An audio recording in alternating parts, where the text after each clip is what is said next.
우리 오늘 에스더에 대한 말씀을 좀 나누면서 첫 번째 시간으로 와스디의 폐위라고 하는 주제를 가지고 함께 은혜를 나눠보고자 합니다.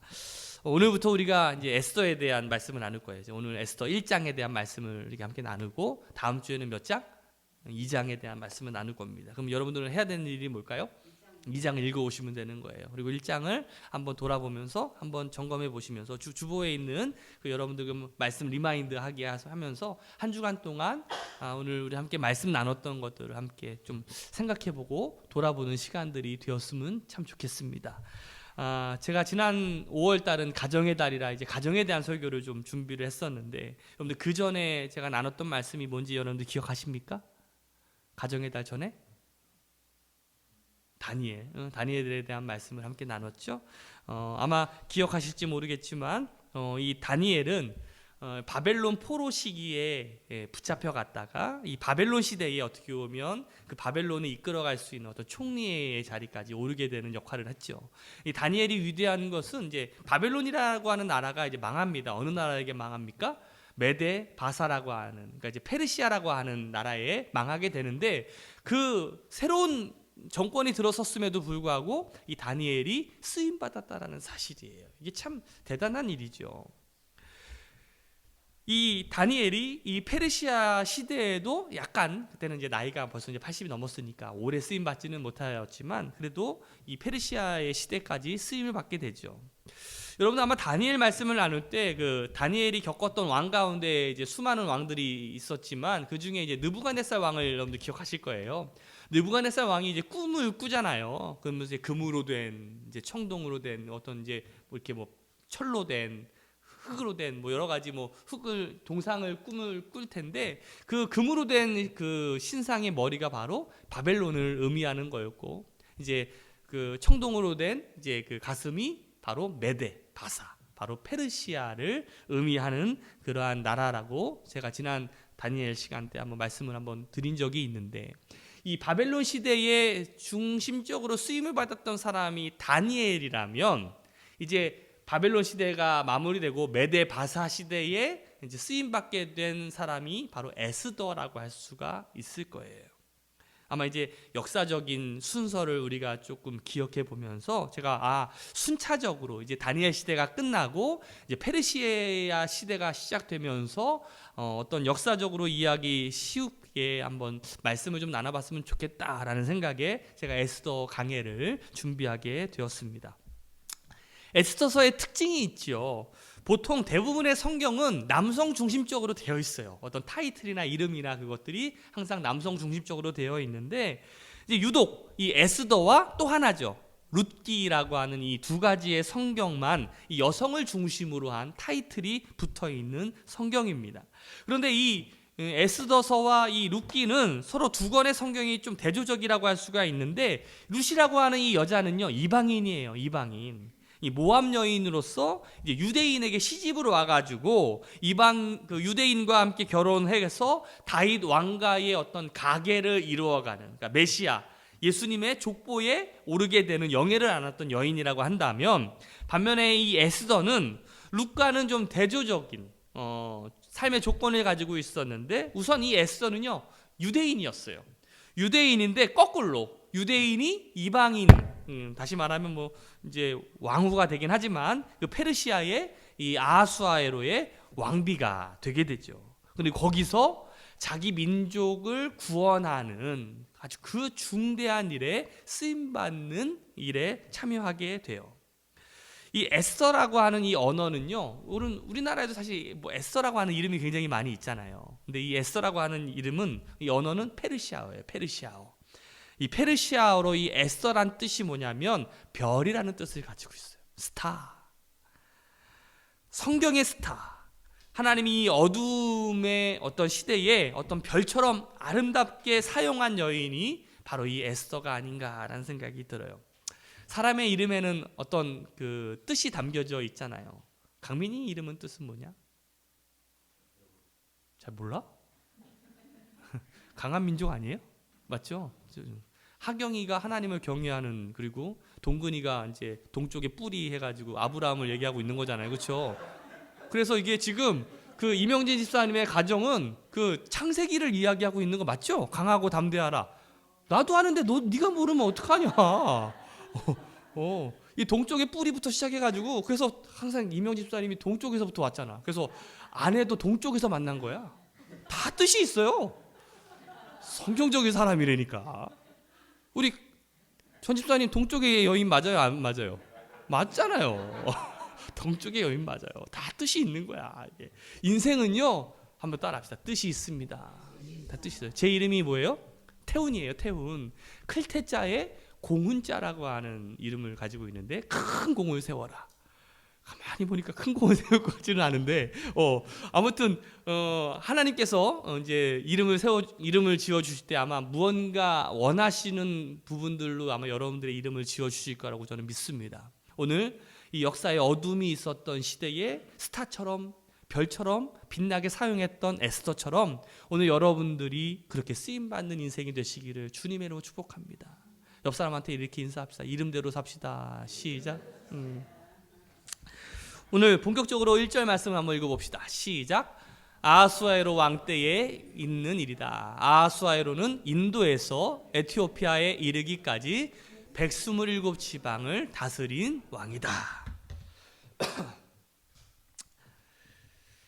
바벨론이 멸망을 했습니다. 그리고 이제 메데 바사라고 하는 제국, 그러니까 우리가 흔히 아는 이제 페르시아 제국의 이 아하수아에로 왕이 어떤 거대한 제국을 형성하게 되죠. 자, 이 지역이 이제 인도에서부터 에티오피아까지, 그리고 127지방을 다스렸다라고 말하고 있는데, 이거는 우리가 미국으로 치면 한 주, 중국으로 치면 한 성이라고 표현할 수가 있을 거예요. 우리로 치면은 이제 강원도, 경상도 도로 따지면은 좀 너무 작을 것 같고, 이제 127, 그러니까 미국이 한 52개 주 되나요? 50개 주가 넘는데, 근데 그것보다도 127이면 거의 2배나 많을 정도로, 그러니까 그 땅이 얼마나 컸는가. 여러분들 인도라고 하는 지역을 여러분들 지도에서 그려볼 수 있으십니까? 인도? 네. 그리고 에티오피아는 어디 있어요? 예? 에티오피아, 이디오피아, 아프리카에 있잖아요. 자, 지도를 보니까 인도가 아시아의 가장 서쪽의 끝이잖아요. 인도가 여기서부터 에티오피아는 이집트의 아래에 있는 그 곳이에요. 그래서 바로 이 지금 노란색으로 표시된 이 지역이 바로 페르시아 제국을 말하고 있어요. 오늘 성경에 보면 수산이라고 하는 이 동네. 자, 원래 이 페르시아의 수도는 수산이 아닌데, 이 수산은 그 왕의 여름 별장이 있던 도시예요. 그래서 오늘 본문의 첫 배경은 어떤 여름 별장에서 잔치를 벌이고 있는 장면으로 이 에스더서가 시작이 되는데, 여러분들 이 아하수아에로라고 하는 말 있잖아요. 이 아하수아에로 왕이라고 표현하고 있는데, 이 왕은 그 왕의 이름이 아니라 왕의 호칭을 말하고 있어요. 무슨 말이냐면 이집트의 왕을 뭐라고 불러요? 파라오라고 부르잖아요. 그래서 우리 개역 개정 성경에는 바로라고 표현하고 있는데, 그러니까 그냥 이집트의 왕들을 다 통칭해 가지고 뭐라고 부르면 파라오라고 불러요. 그럼 러시아의 군주를 뭐라고 부르죠? 짜르라고 부르잖아요. 짜르. 그러니까 이처럼 이 페르시아의 왕을 통틀어서 말할 때, 그 왕을 이야기할 때 아하수아에로라고 표현을 한다라는 거예요. 이제 예수님 오시기 전에 BC 538년까지 이제 바벨론 포로가 끝나게 되고, 이제 539년에 완전히 바벨론이라고 하는 나라가 이 페르시아에 의해서 멸망당하게 됩니다. 그때 페르시아의 첫 번째 왕 이름 혹시 기억하십니까? 고레스라는 왕을 아마 기억하실 거예요. 고레스.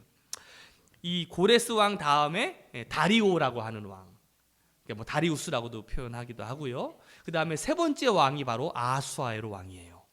그런데 이 페르시아의 이 고레스 왕이 이제 바벨론을 멸망시키면서 그동안 이 바벨론 정책은 뭐였냐면, 식민지에서 많은 그러한 식민지에 있던 포로들을 끌고 왔잖아요. 특별히 어떤 제후들이나 왕족들의 자녀들을 끌고 와가지고 친바벨론식의 정책을 폈다라고 제가 말씀을 드렸는데 기억하십니까? 그런데 이 고레스 왕이 이 정책은 이제 다시금 그 포로로 잡혀왔던 사람들을 자신의 본국으로 돌려 보내는 거였어요. 그래서 이 바벨론의 포로로 끌려갔다가 이제 첫 번째 이제 1차, 2차, 3차, 4차까지 이렇게 다시 포로로 귀환하게 되는데, 그런데 유대인들을 기점으로 생각했을 때 그 이스라엘에 있는 사람들이 모두 자신의 땅으로 돌아간 것이 아니에요. 혹시 여러분들 그 바벨론 포로로 몇 년 동안 잡혀 있었는지 아십니까?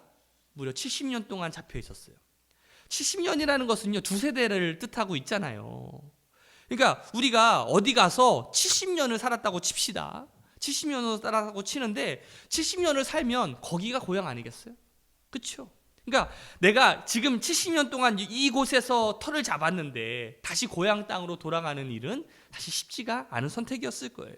그래서 실제적으로 많은 사람들이 이스라엘로 돌아가지 못했는데, 돌아가지 않은 유대인들 가운데 위기가 생기게 돼요. 이제 페르시아에 살던 유대인들 사이에 이제 어떻게 보면 그러니까 이제 완전히 민족 말살 정책에 모함에 빠져서 위기에 처하게 됐을 때, 그때 그 내용을 기록한 성경이 바로 에스더서예요.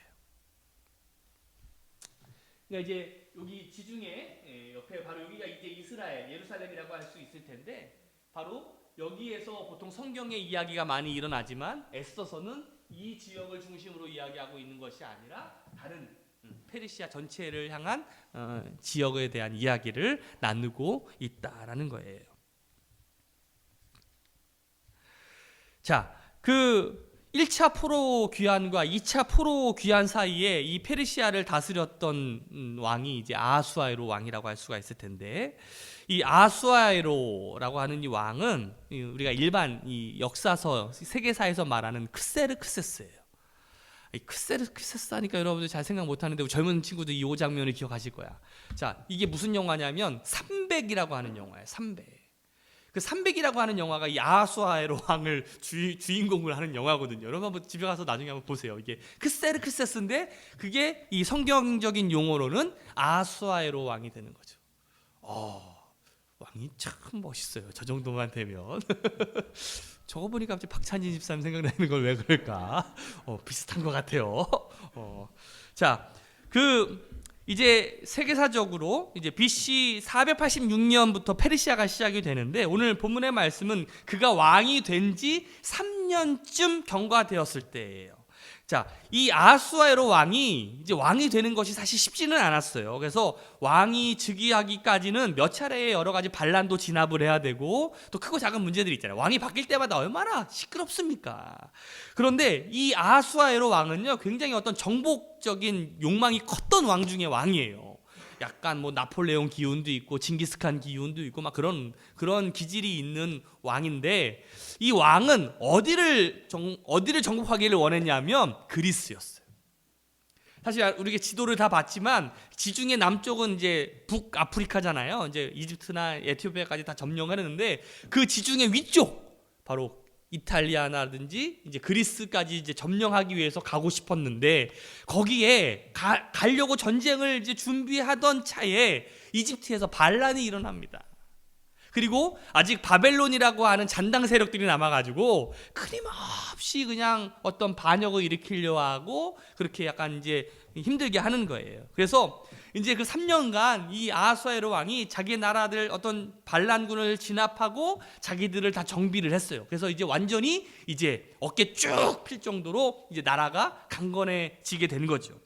그래서 이제 이 광대한 그 제국을 관할하고 통치하게 되는 이 아하수에로 왕이 1장에서만 무려 3번이나 연회 잔치를 베풀게 됩니다. 4절과 5절과 9절 말씀이 바로 그렇죠. 우선 첫 번째 잔치는 무려 180일 동안 이 잔치가 일어나게 됩니다. 180일이면 몇 달이에요? 6개월. 6개월 내내 잔치가 열려졌다고 생각을 해보세요. 얼마나 대단했을까. 자, 근데 왜 그랬을까? 왜 6개월이나 되는 그 잔치를 열었을까? 4절 말씀입니다. 같이 읽어봅시다. 시작.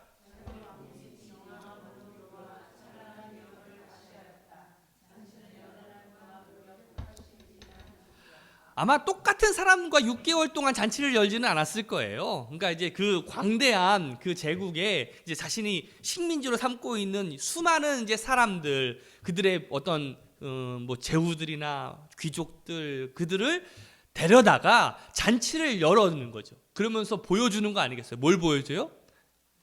내 나라가 이렇게 강대하다.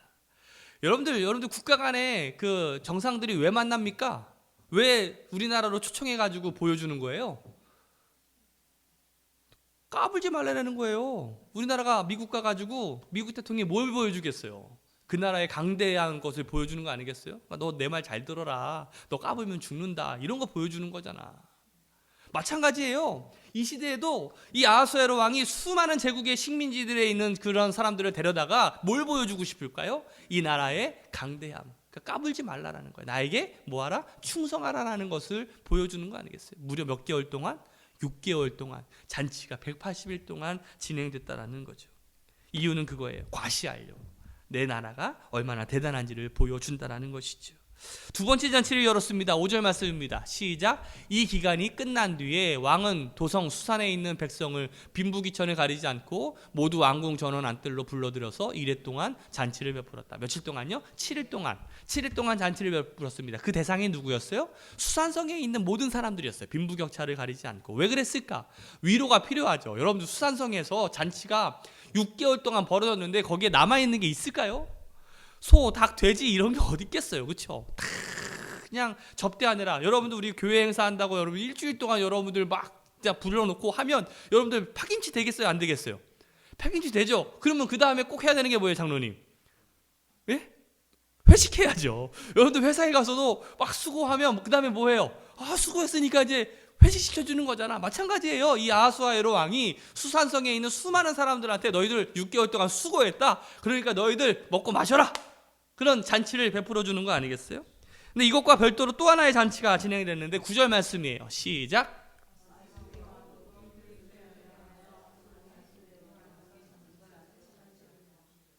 자, 지금도 중동 지방에는 그 히잡인가요? 이렇게 그 여성들의 그런 얼굴을 가리는 것처럼 이제 남녀 유별이 굉장히 그 엄격하잖아요. 그래서 왕비인 와스디를 시켜서 왕궁에서 일하는 그런 부녀자들을 위한 별도의 잔치를 열었다라고 말하고 있어요. 오늘 이 1장에 보니까 무려 전 잔치가 3개나 진행되고 있는 것을 보게 되죠.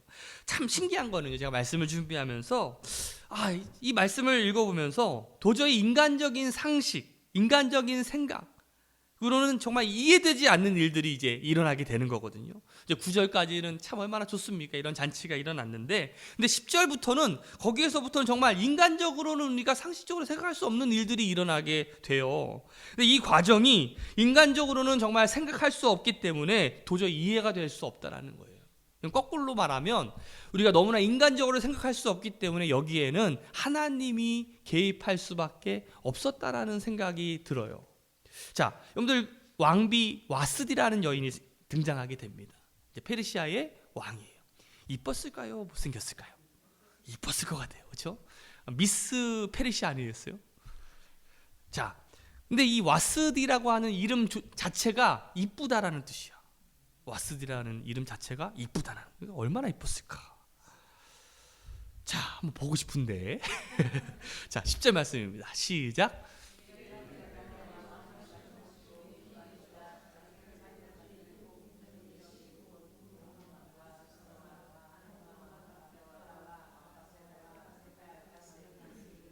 자, 이제 180일 잔치가 마치고 7일 마지막째 되는 날에 이제 왕이 흥에 취해가지고 이제 뭔가 좀 기분이 좋아.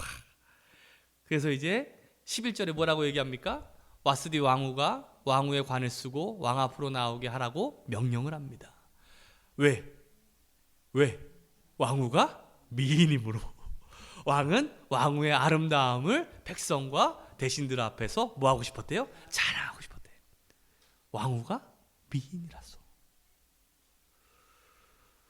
자, 그러면 이게 뭐 한두 번이었을까요? 여러분들 180일 동안 그 얼마나 이 왕후가 그 미인이니까 얼마나 이렇게 소개를 얼마나 받았을까? 이게 뭐 한두 번 있었던 일은 아니었을 거예요. 그런데 여기에서 정말 상식적이지 못한 일들이 생겨나게 됩니다. 12절 말씀이에요.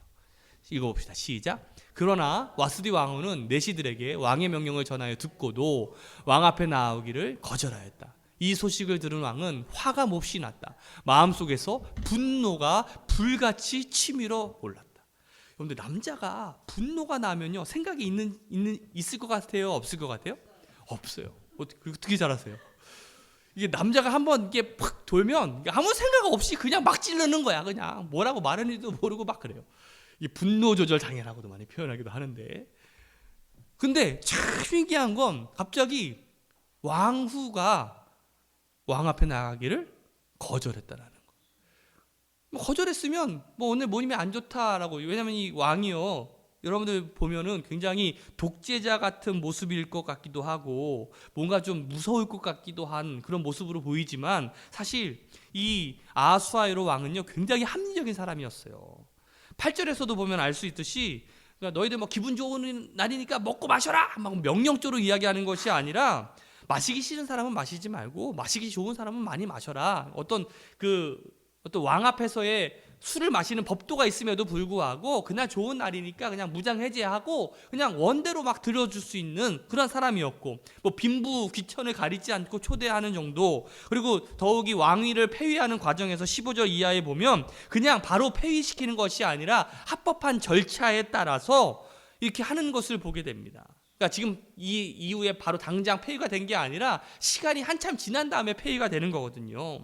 그러니까 이런 어떤 합리적인 왕이 갑자기 왜 이런 마음이 들고, 또 왕비는 왜 갑자기 그런 마음이 들어서 그렇게 되고 하는 그런 일들이 도저히 이 인간적인 상식으로는 납득이 되지 않는다는 거예요.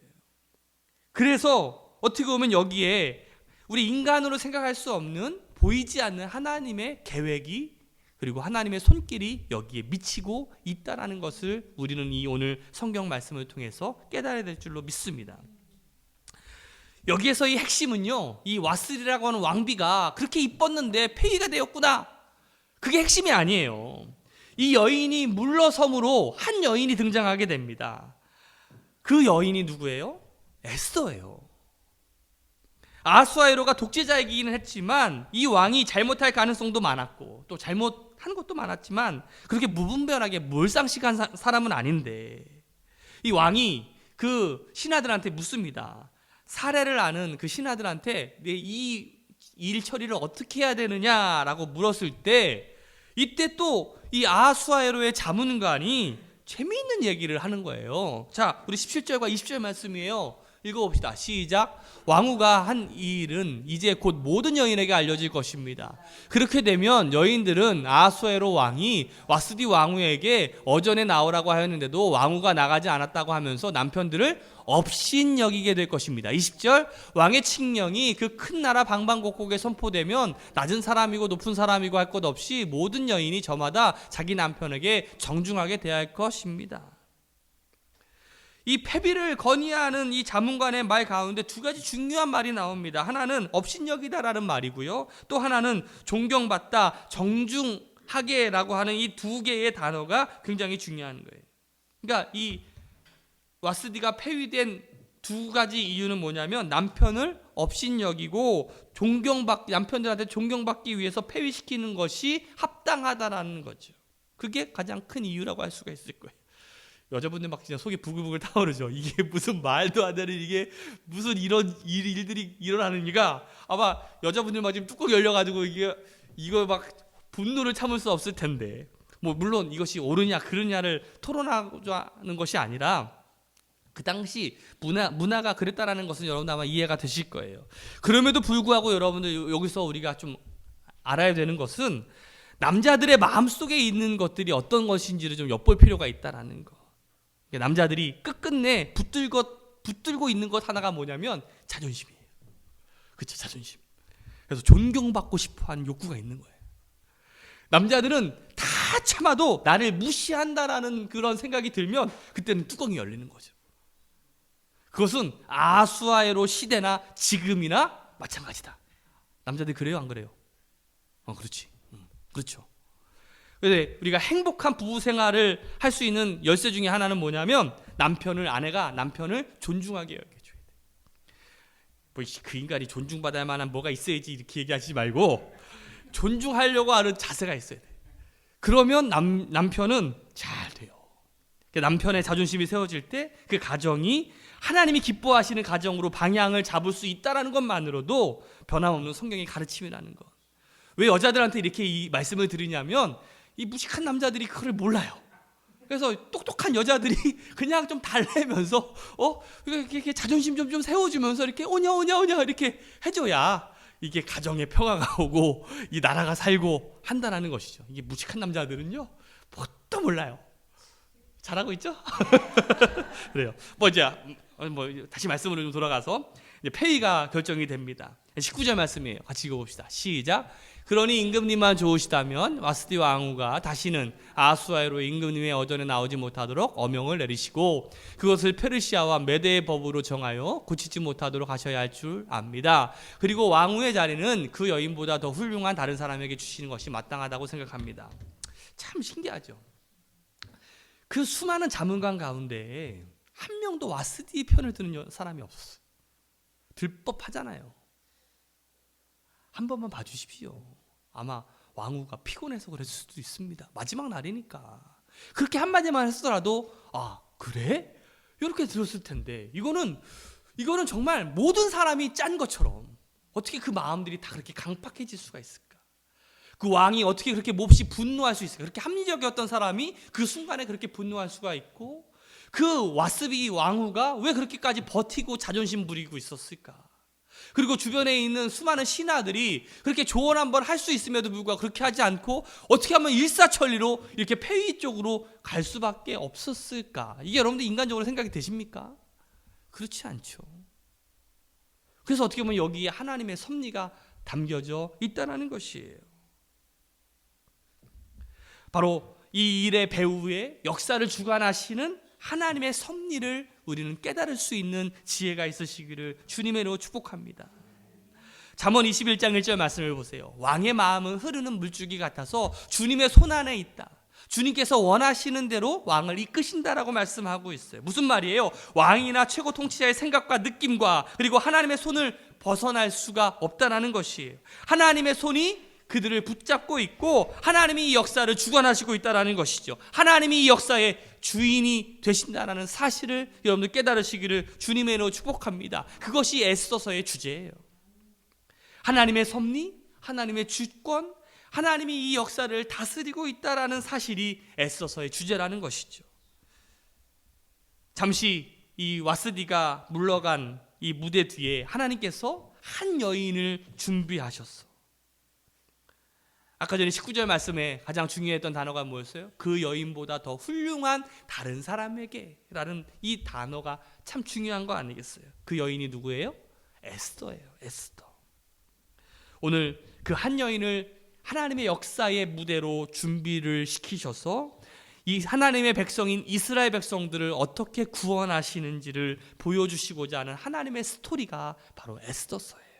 오늘 우리는 이 에스더서 1장을 통해서 깨달아야 될 교훈이 세 가지가 있습니다. 첫 번째는 하나님의 목적은 인생의 실수에도 불구하고 관철된다는 것이에요. 무슨 말이냐? 그것이 와스디 왕후의 실수이든지 혹은 아하수아에로 왕의 실수이든지 그것은 상관이 없어요.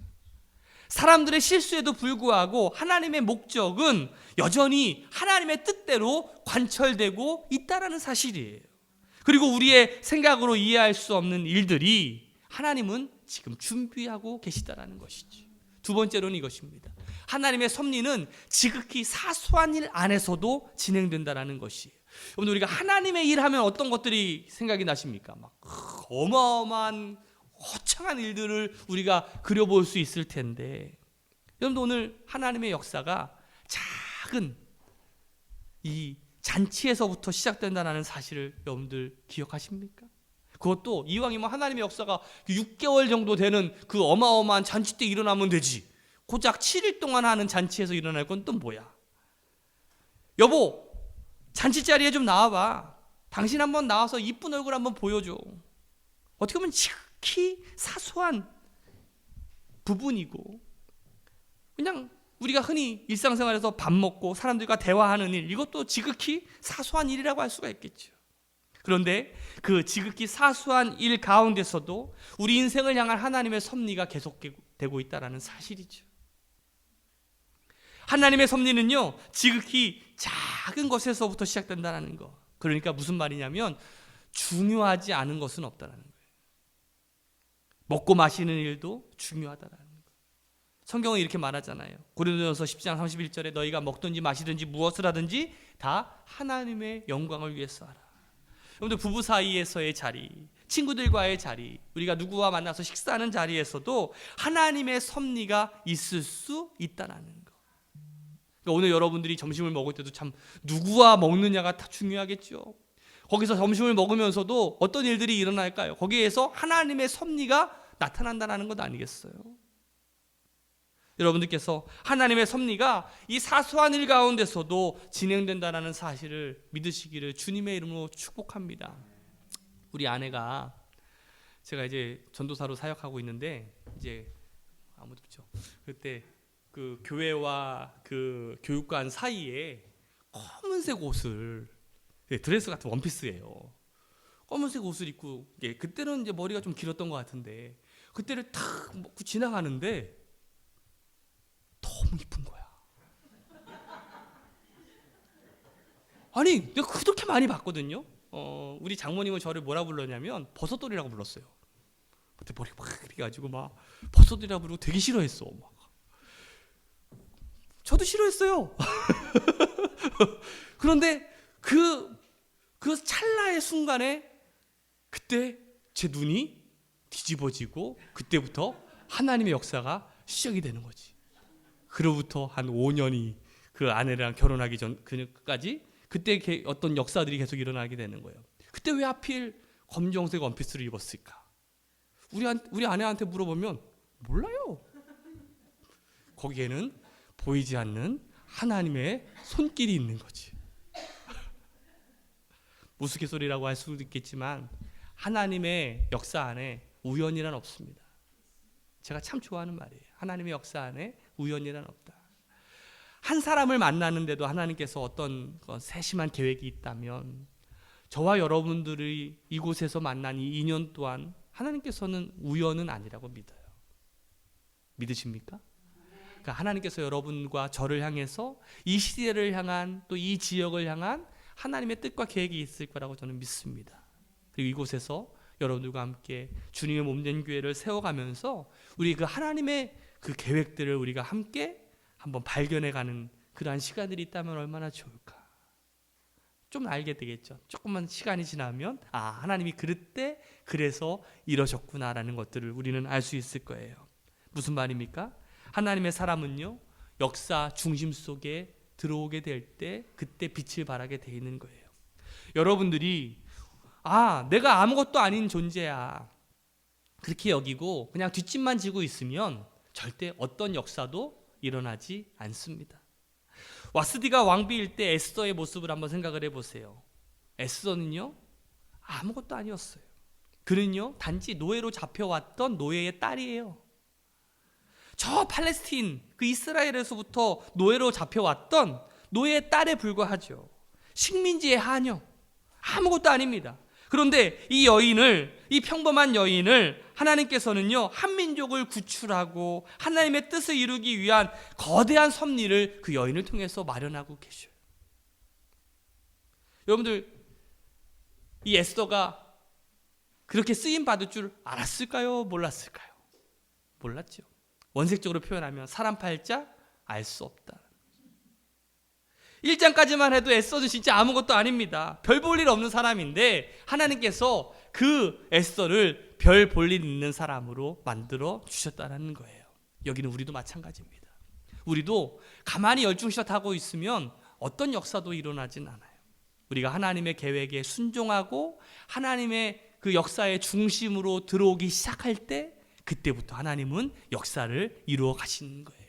여러분들이 이 에스더와 같이 별과 같은 사람이 되기를 원하신다면, 그리고 하나님의 이 계획 가운데에서 사용되는 사람들이 되기를 원하신다면, 오늘 우리 인생을 준비하고 우리를 계획하고 계신 그 하나님께 순종함으로 나아갈 수 있는 우리 저와 여러분들 되시기를 주님의 이름으로 축복합니다. 기도하겠습니다.